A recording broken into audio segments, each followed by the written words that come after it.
we learned that the first two of the 10 commandments, I am God, your God, you should have no other gods. That's one positive commandment and one negative commandment. To believe in God is positive, to not believe in idols is the negative. So we are told that that basically is a summation of the entire Torah. Because the entire Torah is do what is right and don't do what is wrong. Simple. And that's why those two commandments we heard directly from God. Or in different words, God spoke them directly to the people. The other 8 commandments, God spoke to Moshe and the people all heard. That was a little less intense and a little more tolerable for people who were not that holy. So why 2 commandments? What one might have been enough to hear from God himself. Or if one is not enough, then why not 3? Why 2?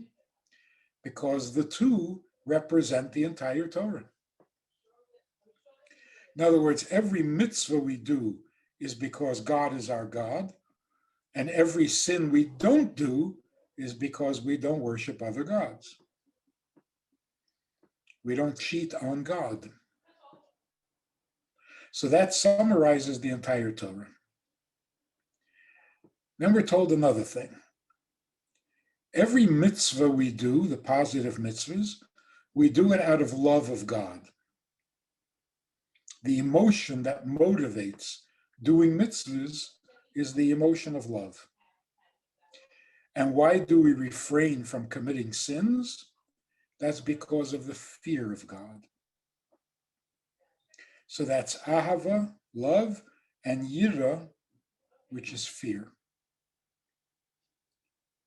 So the doing of mitzvahs, it seems like, the doing of the mitzvah comes from love. Now chapter 41, the Rebbe tells us something surprising. This is on page 598.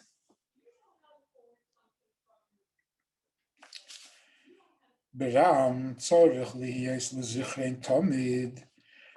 we must always remember Reishis Ha'avodah, the beginning of all relationship with God, the Ikra v'Sharsha, and the core of it and the root of it. What does this mean? V'hu, ki af shehayira hisheresh l'sur meira, v'ha'ava l'aseh teiv. Although, as we said earlier, fear motivates not sinning, and love is what motivates doing mitzvahs, afal pikein, still, loy dai la'eder ha'ava levada v'leva'aseh teiv. When it comes to doing a positive mitzvah, although it is primarily motivated by love, but love is not enough. If you're doing a mitzvah only out of love, it's not enough. Ulepochis, at the very least,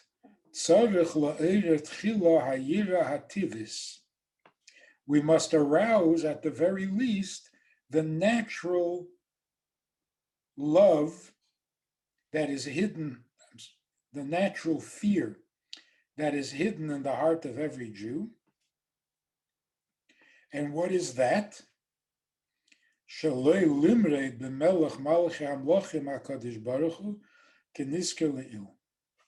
What is the minimum amount of fear, or the minimal type of fear? It's simply not to rebel, not to disobey. There's a higher level of fear that comes from awe. You're so in awe of God's greatness that you can't misbehave in his presence. But a minimal fear is you're not so much in awe because you're not that close to God to appreciate how awesome he is, but still, he's the creator, he's the boss, and you don't mess with him. So what do you need to do? You need to bring that feeling into your mind. That feeling should be felt consciously in your mind and in your heart. Page 599. Dahainu, what does this mean?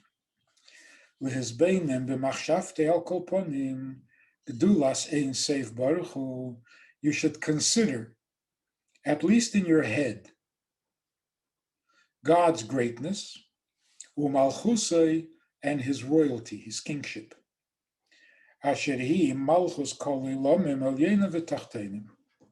God is the king of all the worlds, the highest and the lowest.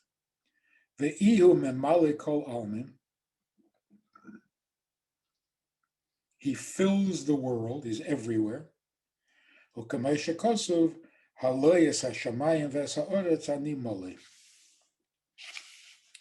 As it is written, do I not fill heaven and earth? And yet, page 600, despite this,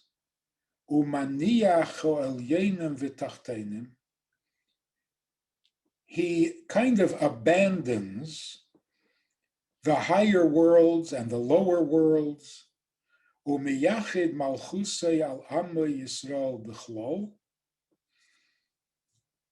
and he identifies himself as king of the Jewish people, the Olav Befrat, and over each Jew individually.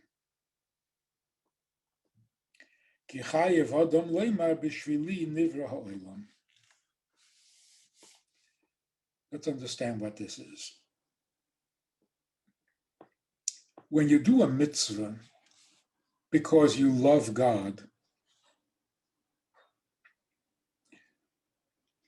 it's missing a godly quality.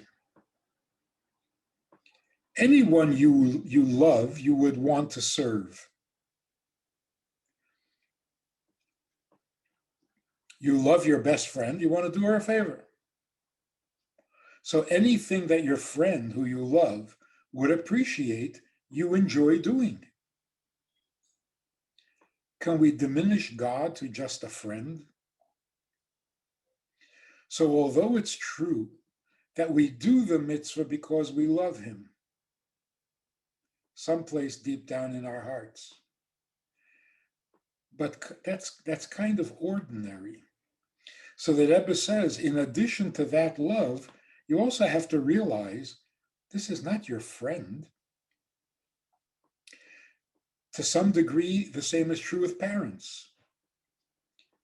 You can be your mother's best friend, but that's not good enough. You have to remember your mother is your mother, not your best friend. You can love her like your best friend, but you can't treat her like your best friend because your mother has to be on a pedestal. You have to honor her. You don't have to honor your friends. So though it's beautiful to love your mother, it's not enough. You got to remember your mother is not your equal. You're not her equal. So there has to be at least some element of fear, respect, honor. And certainly that's true with God. So here's what the Rebbe says we should consider in order to arouse that minimum fear of God. Consider this. God is the creator of the entire universe. Not only the physical universe. He's the creator of heavenly worlds. worlds that are not physical at all. The entire universe that we know of, that we can see through a telescope, it's all physical. Mars is as physical as Earth. And all the galaxies out there, it's all more Earth. But there are other worlds, the worlds of angels, spiritual worlds that are not time and space. And they're much holier than this world. God creates them all. And yet, when God wants to identify himself, to make himself known, he says, I am the God of Israel. I am the God of the Jewish people.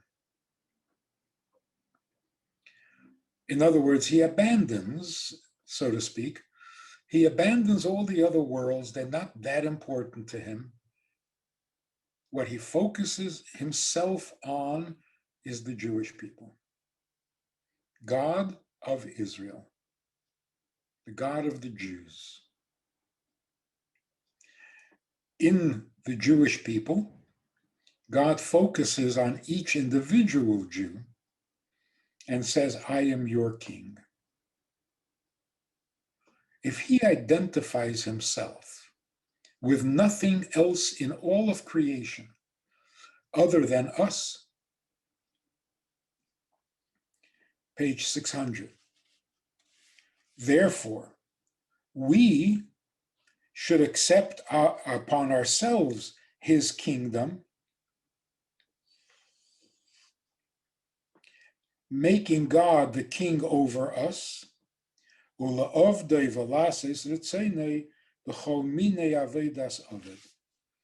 should therefore respond to him like a subject responds to a king, and to do whatever he wants with all our heart and with all our sincerity. But like a servant who serves a king. The servant who serves the king does what the king says and doesn't do what the king hates for the same reason. He doesn't distinguish. I do what you want me to do because I love you, and I don't do what you hate because I fear you.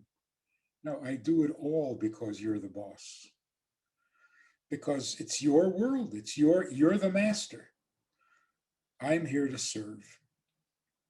So even when doing a mitzvah that you love and enjoy, and it gives you pleasure, you can't leave out this little fact that this is God's mitzvah. And ultimately, behind the love and behind the pleasure, you would do it even if it wasn't pleasurable, and even if you didn't love it, because if God asks, you do. So in that frame of mind, positive mitzvah and negative mitzvah are no different at all. I don't sin and I do the mitzvah for exactly the same reason. Because I'm here to serve him. Whichever way he wants to be served. If he wants to be served by my doing something, I do it. He wants to be served by my refusing to do something, I'll refuse.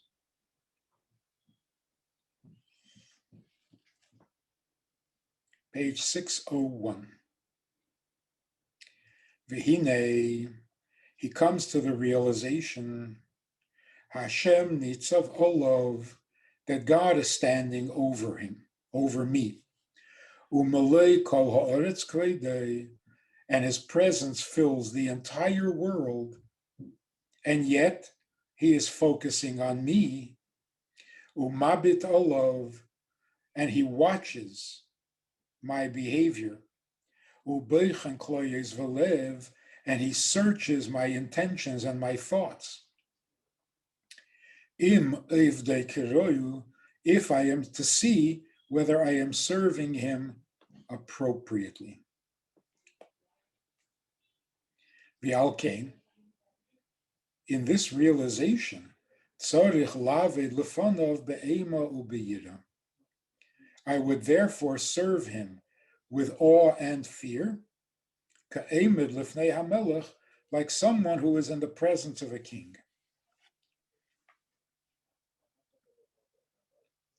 So we take a look at the words. V'hine, top of the page, 601.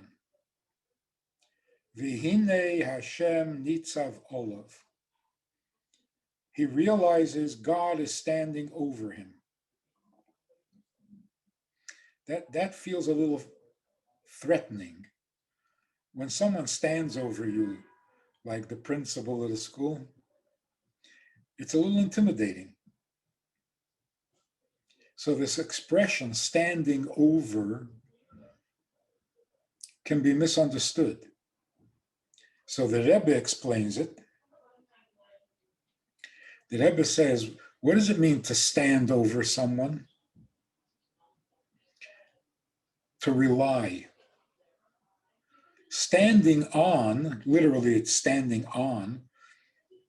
So God is standing on you, meaning he's relying on you. He's relying on you to get the job done for which he created the world. So he depends on you, and therefore he follows everything you do, and therefore he searches even your intentions, your motivations, your kavanah, your heart and innards, thoughts and emotions, to see if you're serving him as necessary, appropriately. In other words, what's causing the fear of God? Not so much how awesome God is, which is usually distance. We fear something that is far from us. We can't touch it, we can't reach it, we certainly can't change it. It's so much bigger than us and so mysterious. I don't really understand it. It's really scary. But for that, you really have to know a lot. What does infinite mean? What does all-powerful mean? These are concepts that are abstract and difficult to understand. But the fear that we need, the minimum amount of fear, that comes not from knowing how distant God is. On the contrary, by knowing how much he depends on us. Knowing how much he cares about us, that produces love. Knowing how much he loves us makes us love him back. But knowing how much he depends on us, that's a little scary.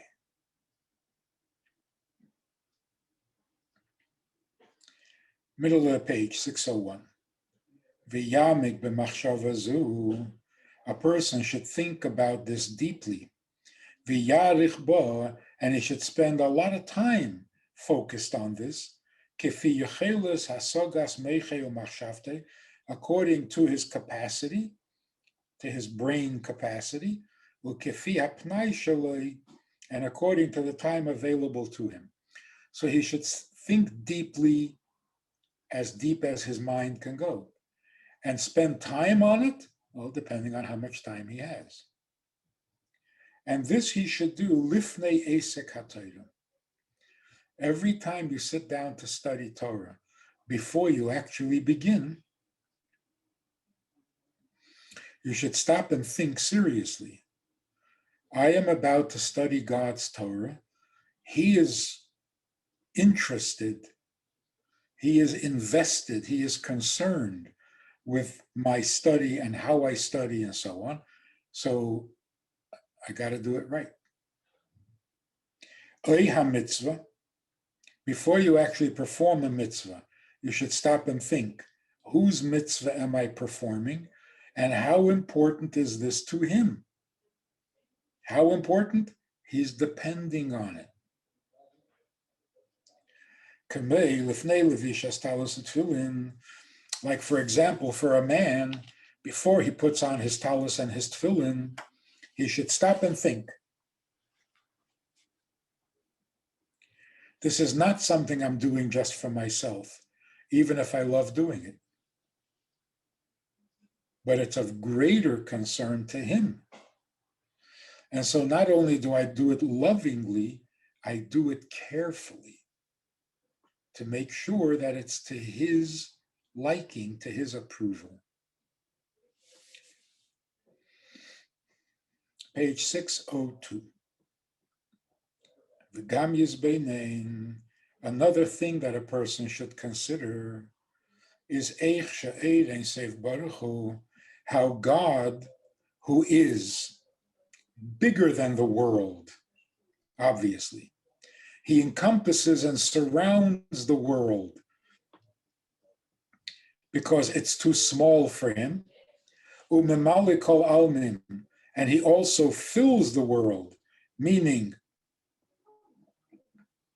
hu ratzon ha'elyon.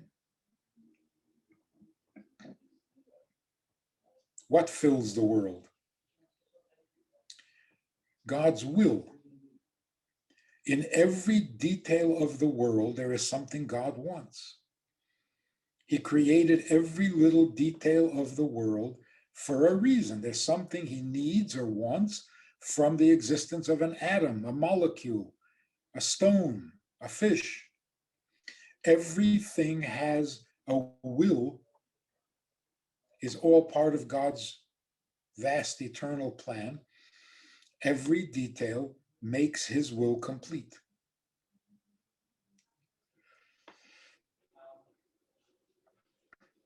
Now, all of that, the way God creates the entire world from a distance because he's bigger than it, entering into the world because he's invested in it, hu melubash be'esiyes v'chochmas ha'torah, oy betzitzes u'tefillin elu. The ultimate will is not the molecule or the atom or the fish or the stone. That's just settings. The main will that God is after is the Torah you're about to study and the mitzvah you're about to do. So imagine you're thinking about how God created the entire universe, and you're pretty in awe. It's a huge universe, so much to it, so balanced, so perfect, so beautiful, so awesome. And then you say, why? Why'd you create all this? What does it mean to you? And God says, actually, that's just the setting. That's just the stage decoration. What I really am after,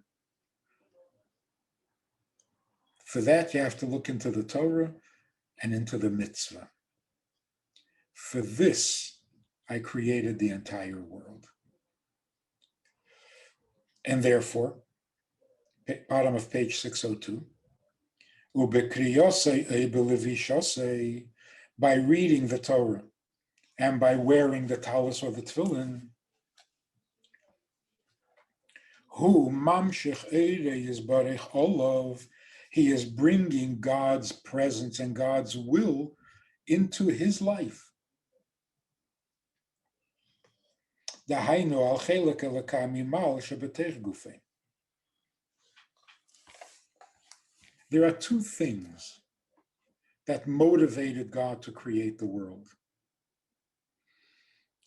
The Jewish soul, which is a piece of him, and the Torah, which is what he's all about. When a Jew who has a little piece of God within him does a mitzvah or reads the words of Torah, then the two main ingredients and elements that motivated creation come together. Page 603. Likolel v'libotel be'edei yizbarech, and they both dissolve into God. They merge with Him.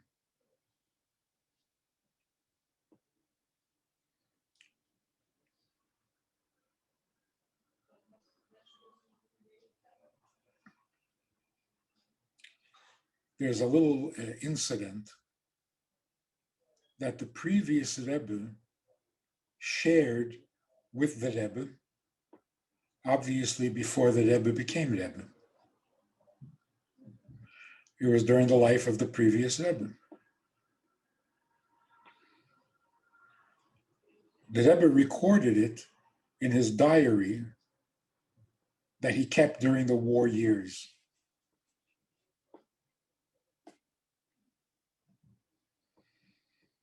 It seems, just a guess, all of those things that the previous Rebbe shared with the Rebbe, but never told it publicly, is because he was preparing the Rebbe to become Rebbe. But when the Rebbe became Rebbe, he felt that this was probably not just for him. The previous Rebbe told it to him because he was going to share it with everybody else. So many times the Rebbe said in public, my father-in-law told me this privately, but I'm going to share it with you because my father-in-law knew me. He knew I would never keep it to myself and that I would ultimately share it with you. So obviously he doesn't mind if I share it. What was the incident? The previous Rebbe said that when I was a child, before Bar Mitzvah, I saw my father review the weekly Parsha, Ma'avir Sedra, on Friday, which is the custom, to read the Torah portion that you're going to read on Shabbos from the Torah. You read it from the Chumash on Friday. You review it. So the Rebbe says, twice in my childhood, only twice, I was in the room when my father, the Rebbe Rashab, reviewed the Parsha. Once it was Parshas Lech Lecha, and the other time was Parshas Vayera. And here's how he describes it to the Rebbe. He says, when I heard my father read the Parsha, sitting alone in his office with a Chumash on a Friday afternoon, it moved me to become a Bal Tshuva. This is before his Bar Mitzvah. My father was saying the words, Vayemer Hashem el Avram, and God said to Avram, and tears flowed down his cheeks. They were tears of pleasure. It was so pleasurable, so sweet, it made him cry. I saw the body, the physical body of my father, dissolve into the sweetness of godliness. That's the whole story. That's exactly how the Rebbe recorded it in his diary. So you have to wonder, the words God said to Avram, they're not the most beautiful, the most emotional, the most romantic of all the words in the Torah. In fact, they're not even a statement, they're just an introductory phrase. The main thing is, what did God say? But the words God said to Avram, what are you getting excited about? What moves you to tears? Did he anticipate because he knew what God was going to say to Avram?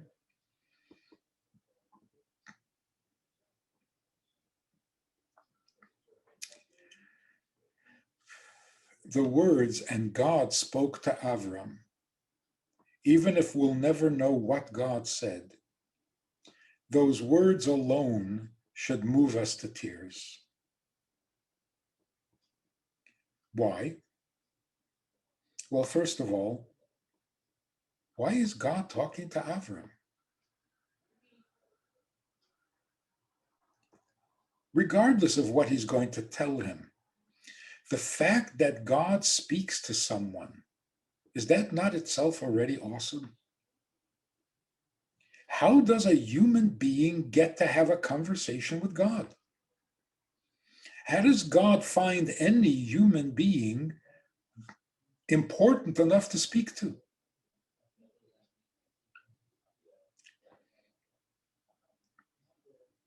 So God comes to speak to Avram. Is that not already awesome?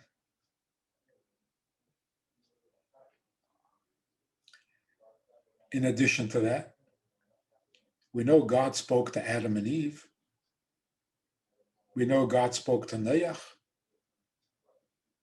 So why are we so surprised that God would talk to Avram?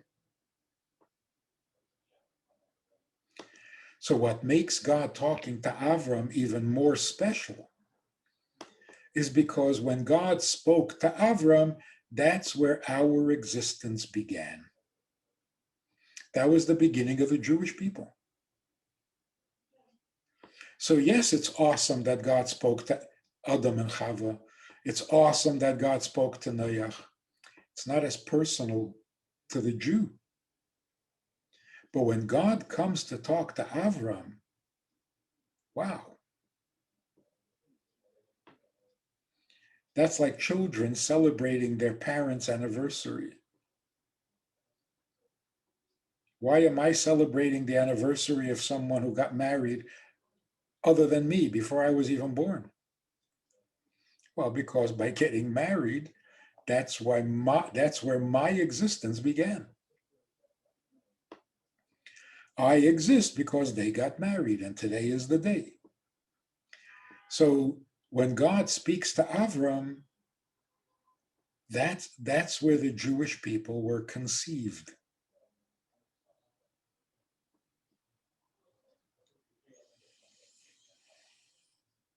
But let's take it a step further. These words God spoke to Avram are in fact awesome. But why would that produce tears of pleasure? Why not shock and awe? Speechless.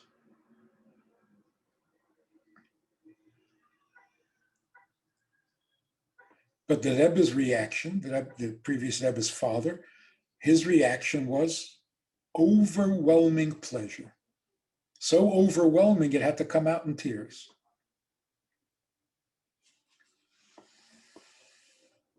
It must be that the Rebbe was putting himself in Moshe's shoes, in Avraham's shoes, or sandals. Imagine, God spoke to Avram. The first question is not, how does that make you feel? The first question is, how did Avram feel? Imagine you're Avram and God comes to talk to you. You're not even in Israel, you're someplace in Mesopotamia. And God comes to you to talk to you. What would you feel?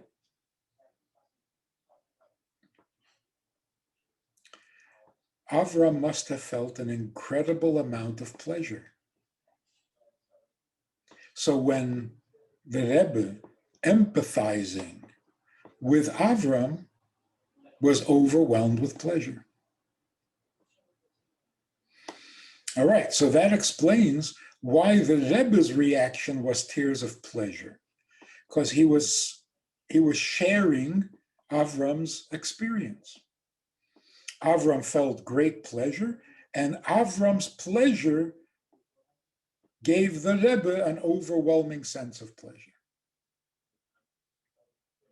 Next question. How is it that Avram felt pleasure? If God, the creator of the entire universe, comes to talk to you, would you feel pleasure? Or would you be paralyzed with fear?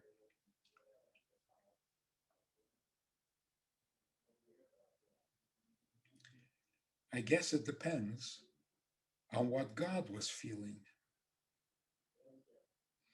If God came to him with instruction, with demands, then Avram's reaction would have been fear,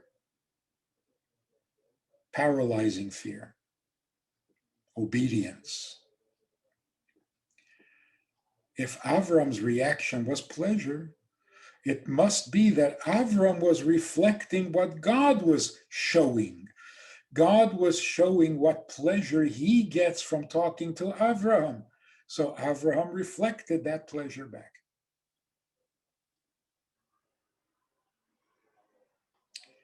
Now let's look at the words that the Rebbe used, the previous Rebbe. I saw my father's body dissolving into the sweetness, like sugar, dissolving into the sweetness of godliness. Not of Avram. The pleasure that the Rebbe was feeling was a reflection of the pleasure that God feels when he speaks to a Jew, the first Jew. Now, if we go back and look at the words that we're supposed to consider, we're supposed to consider that God is standing over me and is looking to see my reaction. It takes on a whole new meaning, doesn't it? God is standing over me means God is cooing over me. God is investing all his pleasure, all his focus on me. And he wants to see how I'm handling it because he wants a reaction. So God comes to Avram and says, you're mine. I need you. Come with me. And that is his greatest focus and his greatest pleasure, abandoning all else that existed at that time. He was focused on one human being. Focused means interested, concerned.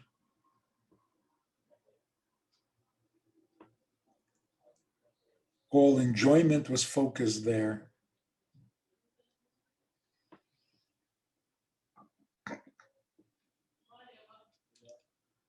And Avram's reaction was important.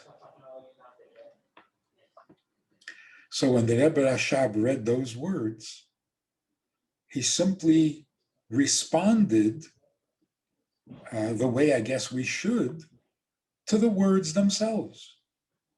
There's no additional commentary here. He didn't interpret the verse to mean something different. No. Just the simple words. But put yourself in his shoes. God spoke to Avram. Tell me what that is like.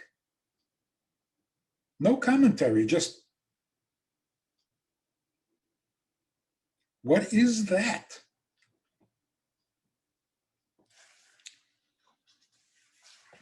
So although the Rebbe responded with pleasure, but it's very easy to see that the pleasure comes from the awesome fact that God finds his pleasure in me.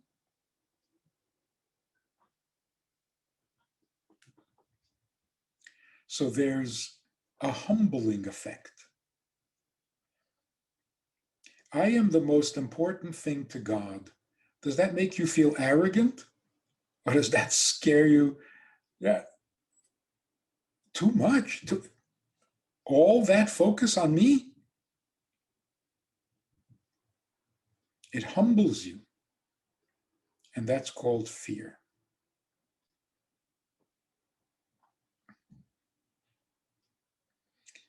Let's go a little further. Can I ask 603. a quick question? Yeah. I mean, this always comes to mind. I don't know if it's like for other people also, but like, what would you say to the concept that like Hashem feels like this towards everyone? So like, okay, therefore, like it takes away from how special it is. Like, it's hard to actually believe that it's like particular to me, you know? Like maybe in theory it's like that, but like in actuality, there's like a lot of me's and there's people that are better or this or that, or, you know? Yeah, but that doesn't make it any less awesome. Why not? It It's could. just many awesomes. Each one is in itself awesome. Mm-hmm. And even if you know before God speaks to you, you know he is invested in everyone, he cares about everyone, every Jew gives him pleasure. Well, knowing it is one thing. Having it revealed to you that way, that's something else. So before God spoke to Avram, did Avram know that God pays attention to everyone and cares about everyone? Well, of course, he knew it. But then to have God actually come and show it, doubly awesome. And he doesn't do that to everyone. Salome, do you want to ask? See, nowhere in Torah does it say, and God spoke to Friedman. God spoke to Avram. So just related to what we were saying about something came up on the chat saying that a diamond among many is still a diamond. So I was wondering if we think about the general concept of, it feels like if everyone's a diamond, in a way, doesn't it feel like it diminishes the value of diamonds if you have diamonds everywhere? I don't know if it's a clear question. For a human being, that would be true. Because, I can only have so many emotions. And after that, I blow a fuse. I'll get overwhelmed. So I have to calm down and get used to the diamonds. But even to a human being, it would take very many diamonds for me to get bored. And no matter how many diamonds a person has, he will never refuse another one. Maybe not never, but it would take a lot of diamonds, right? But God is infinite. He doesn't get tired. That's like what the Rebbe said to that woman who asked, "You're standing here giving out dollars for hours. Don't you get tired?" And the Rebbe said, "Counting diamonds doesn't make me tired." I think anybody else the Rebbe's age would have been exhausted a long time. They would need to sit down at least, and the Rebbe stood the entire time. So with the Rebbe, every diamond gave him more energy, not less. Then I have another question. I was wondering, during your previous class, you mentioned that love of God was in the Chokhmah part of our soul. Is there a part of our soul that is connected to fear of God? Yes. It's the fear that comes automatically with love. And that is the fear of losing the love. The fear of damaging the love. So it would be indirectly from Chokhmah too, right? Yes. Natural. And that's why he describes it earlier, a page ago. He says, arouse the natural love that is hidden within every Jewish, the natural fear that is hidden within every Jew's heart. So yes, it's that same hidden natural condition of the soul. Okay, so now the Rebbe had said that when a Jew does a mitzvah or reads the Torah, then his godly soul, which is a piece of God, in which God is very much invested and interested, combines, unites with the Torah, which is the other thing that God is very invested in and interested in. What that does is bring together the soul and the mitzvah and makes them one. Now the Rebbe is going to get a little more specific. Rabbi Friedman. Yeah. Why does God see us as so important when we are so filled with flaws? Well, first of all, not the godly soul. The godly soul has no flaws. And here we're focusing on the godly soul. The Rebbe is going to say what the mitzvah does for the godly soul and what it does for the animal soul or for the human soul is in a different chapter, I think. We'll soon see. Page 603. V'derech prat, to be more specific, the effect, the chemical reaction when you combine the godly soul with a mitzvah. For example, with tefillin, what happens is libotel v'likolel b'chinas chachmosei u'binosei shebenafshei holikis.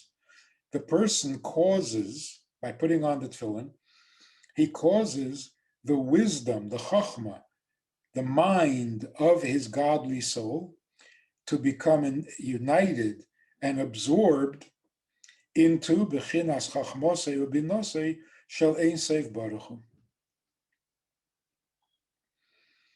The person's mind and God's mind become united by putting on tefillin, because you put the tefillin on your head. So you're engaging your mind with God's mind. Again, the mind of the godly soul, because each soul has its own mind. That's where we get the expression, mind your own business. So each soul has a mind, and the godly soul's mind is merged with God's mind, who tells you to put on the tefillin.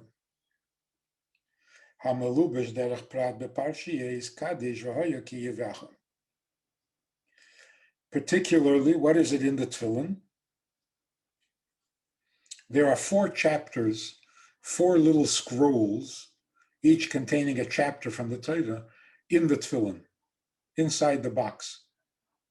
2 of those 4 chapters, Kadesh and V'hoya ki Yeviacha, they express God's chachma. So it's a merging of the minds. What does that do practically? Bottom of the page, Dahainu, Shalei lehishtamesh b'chachmasi u'binasi shebenafshei bilti laHashem levadi.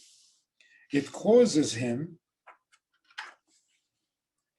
to devote all his wisdom, all his thinking, only to God himself. He's never distracted in his mind from God's presence. V'chein, libotel v'likolel b'chinas hadas shebenafshei, page 604.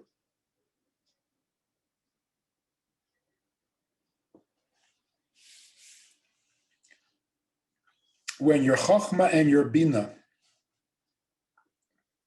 are completely devoted to thinking about God, then you have a meeting of the mind. But there's a third function in the mind, and that is das. So by learning Torah and understanding it properly, the das of your soul is also united with God. And in the das of your mind, there is the beginnings of emotions. HaKoilel, in the das, there is the presence of chesed ugvura, shehem yira v'ava shebelibe, which in turn produces a love and a fear in the heart. That's the tefillin on the arm facing the heart.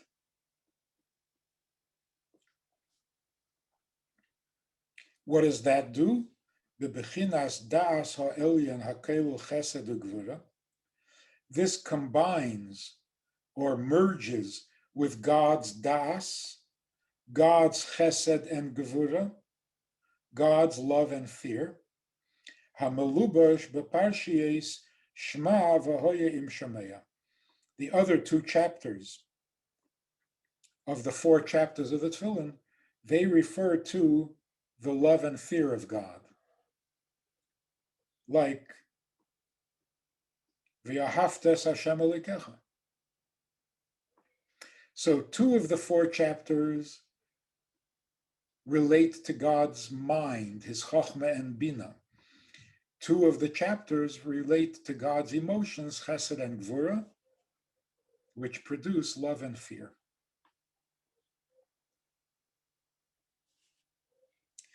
V'hainu k'meshekosa b'Shulchan Aruch, and this explains what it says in Shulchan Aruch, in the laws of Tefillin, l'shabed halev v'hameach, that when you put on the Tefillin, the effect should be that you consecrate your mind and your heart to be completely loyal to Hashem.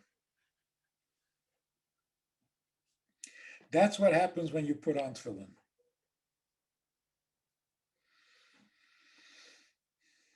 That's what happens to your godly soul. Uvatifas tzitzis. What happens when you put on tzitzis? Talis. Then Yechaven Kameshakosa B'Zehar, he should bear in mind what it says in the Zohar. Lahamshich olav malchusa yizborech, to experience, to feel God's kingdom, God's kingship. Asher hi malchus kol elamim chulu liyachado aleinu al yedei mitzvazu.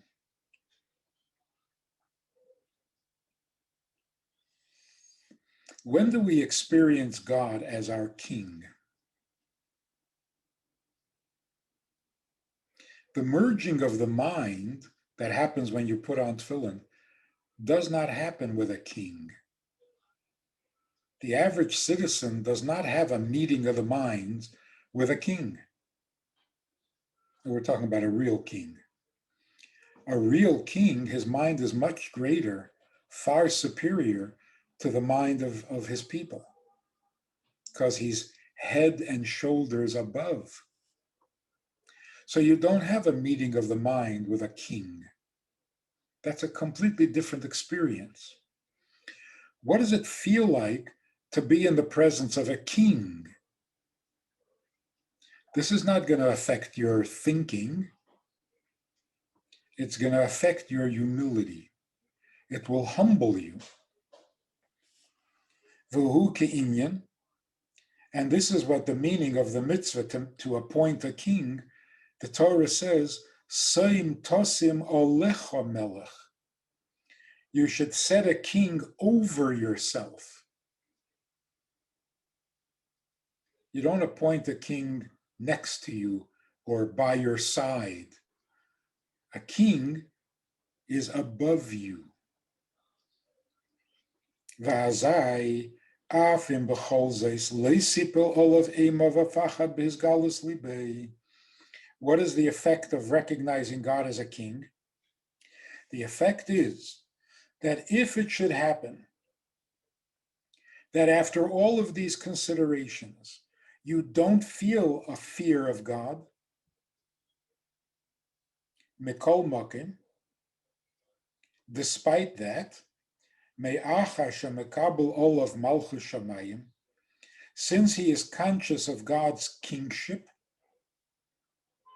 and he accepts God as his king,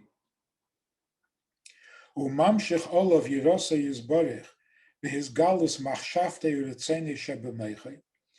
in his mind he is aware that God is a king. He's not treating him like his best friend. He recognizes God as a king. The Kabbalah zu, and this acceptance, he amit is belishim safek, is absolutely sincere. Shaharei hiteva nafshis kol Yisrael shalei limred b'melech hakadosh baruch hu, hakadosh is baruch, because it is totally natural for a person not to rebel against the king. Page 606. Harei hatayra shalemid, oy hamitzvah she'ese, machmas kabbalah zu, umachmas hamshachas hayira shebemeiche, nikrois b'shem aveda shlema. Every mitzvah that a person does after that, every word of Torah that the person will study after that, he will be doing it with the awareness that God is king. And what I'm doing is serving God like a servant serves a king. That makes the relationship complete. It could be greater. He could actually feel awe, which he doesn't. But the way that he is doing the mitzvah, in the awareness that God is a king and not your best friend, that makes the service a true service. What does it mean, a true service? You're not doing it for yourself. You're doing it for him. It takes a certain amount of humility to do the mitzvah without selfishness. What brings that humility? The talus, more than the tefillin. Because the talus, you wrap yourself in the talus. It surrounds you. Like a king is above you. You appoint the king above you. And that humbles you.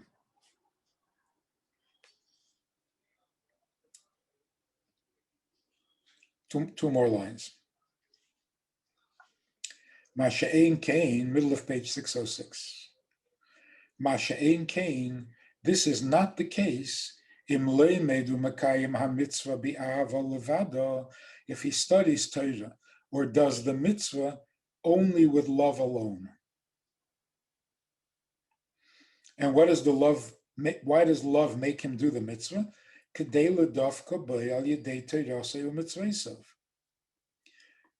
love makes him want to get closer to God. You get closer to God by doing his mitzvah and studying his Torah.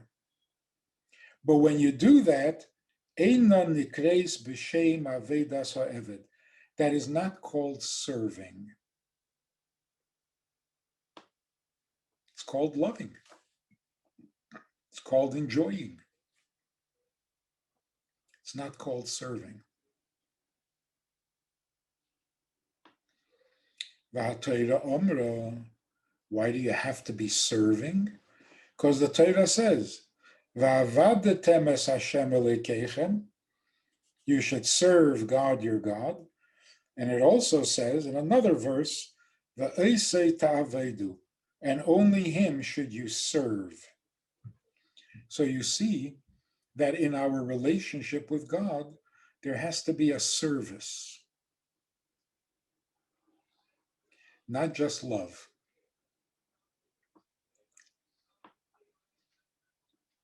And again, what is missing when it's just love?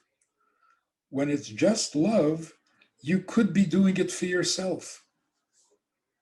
You're doing it because you want to get closer to God. That's true. But getting closer to God is for your benefit or for God's benefit? Your pleasure or God's pleasure?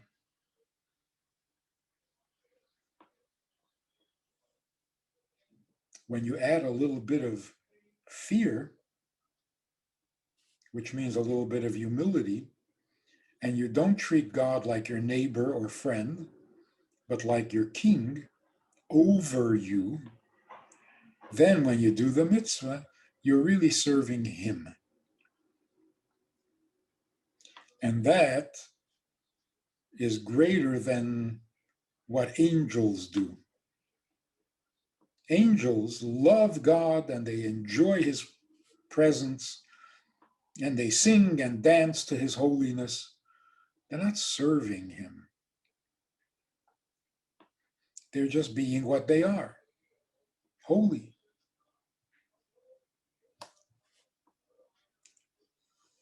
Salome, do you want to ask your question? My question was, are there mitzvot like tefillin, tzitzit, or talit that have that impact on the women's souls, or would it be with any mitzvah? Any mitzvah. Okay. Saki, do you have a question?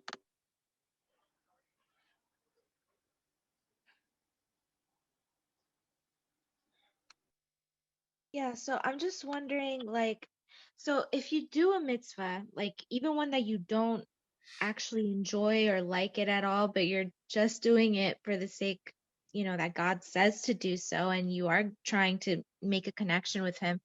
So is that not actually considered like serving Him? Yes, that's perfect.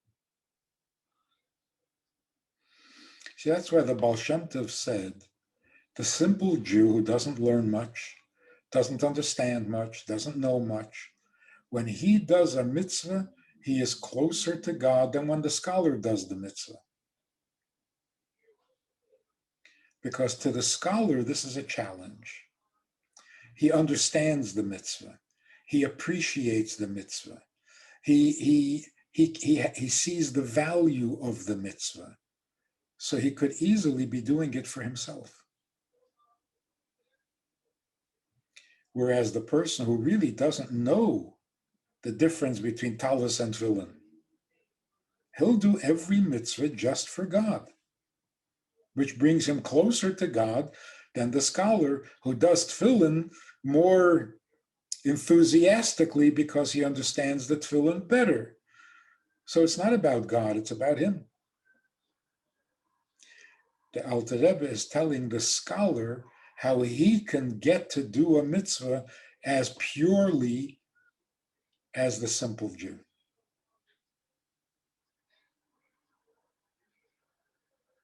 So the Baal Shem Tov was envious of the simple Jew. If only I could be so innocent with God and just do the mitzvah for him. But for a scholar, that takes a little work.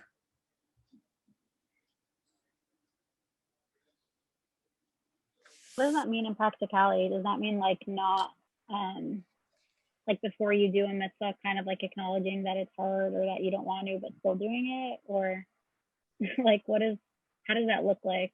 Let's say like right before you're about to do a mitzvah. Yeah, it doesn't have to be I don't want to. I do want to. Mm-hmm. And the mitzvah gives me a lot of pleasure. But what about God's pleasure? That sobers you up. Like, can you explain further? What do you mean like that? A husband loves to bring flowers home to his wife.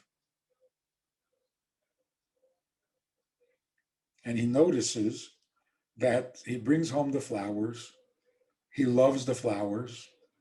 He enjoys the flowers. He can't get over how beautiful they are and how wonderful they smell. And he puts it in a vase and he sets it up and he puts it on it. And he says, wait a minute.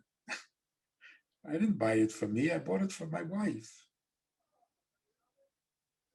Does she like it?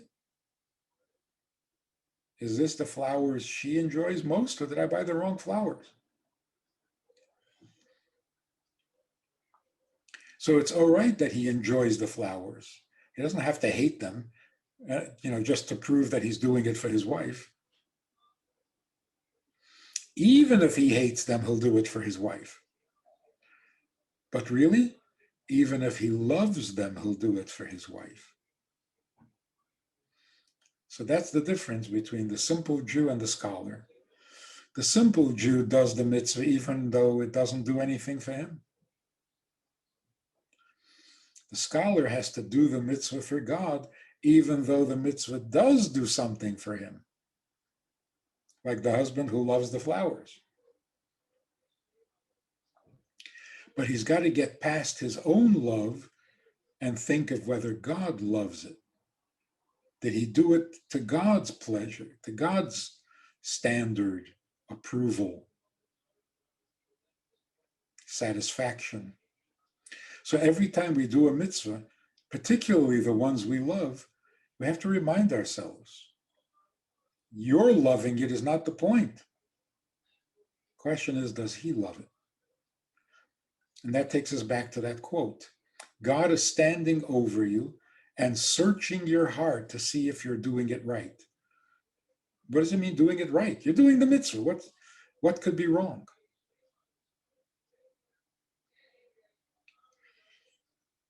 What could be wrong is you're doing it because you like it.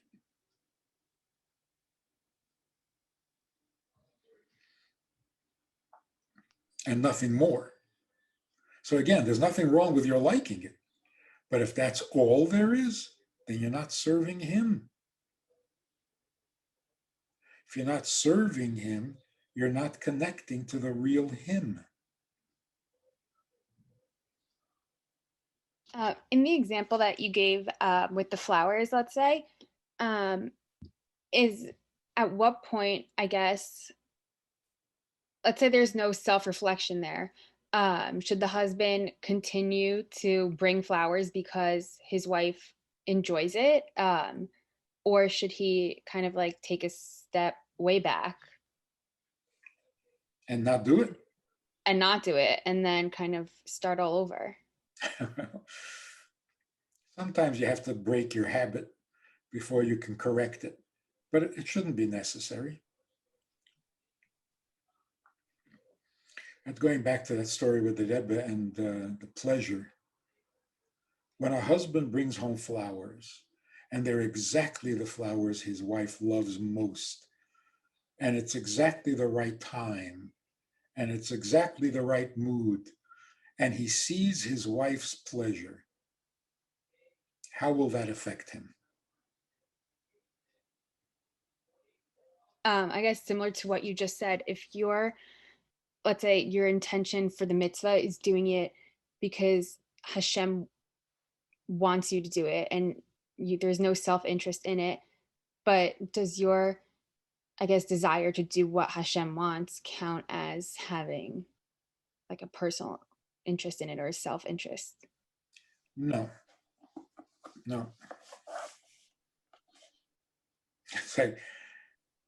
It's like a friend complaining, you do me favors all the time, but it's only because you're my friend. What kind of complaint is that? No, if you enjoy serving God, that enjoyment doesn't detract from the mitzvah. That makes it more beautiful. I'm doing it for you, and I love doing for you. That's different from, I do it for you, but I also love doing it for me. Okay, that's a little compromised. But I love to see you enjoy. I love to see your pleasure. No, that's perfect. And that's what happened. When God spoke to Avraham, Avraham saw God's pleasure and merged into it. So when the Rebbe read those words and imagined Avraham's experience, he merged right into that pleasure too. And then the previous Rebbe, as a child, saw that happening to his father, and he merged into that pleasure. He became a Baal Tshuva.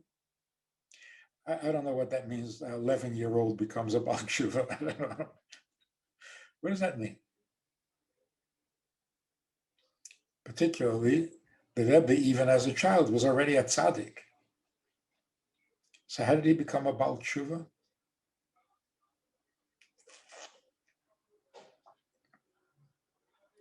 See, a tzaddik could be doing the mitzvahs because he loves it.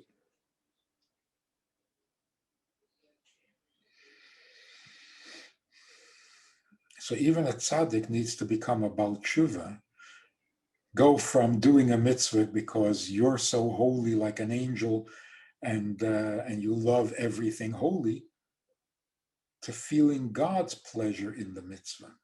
That's a Baal Tshuva.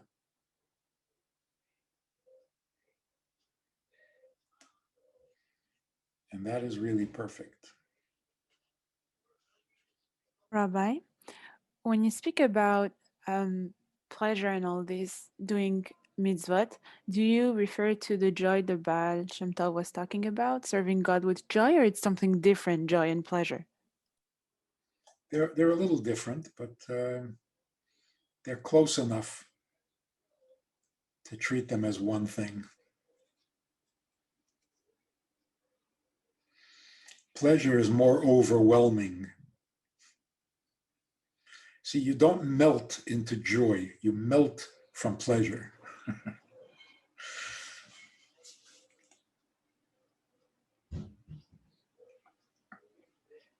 You think about it, you'll see.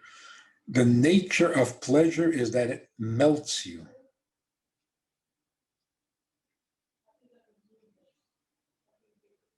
Joy doesn't do that.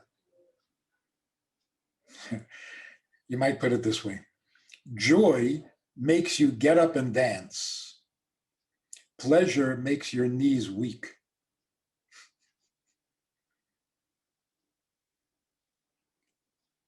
Yeah, makes sense?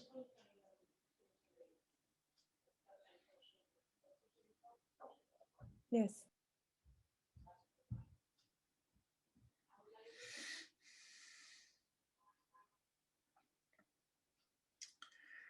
It's been a pleasure, and I understand your mind is overflowing. I'm afraid that might ruin the pleasure.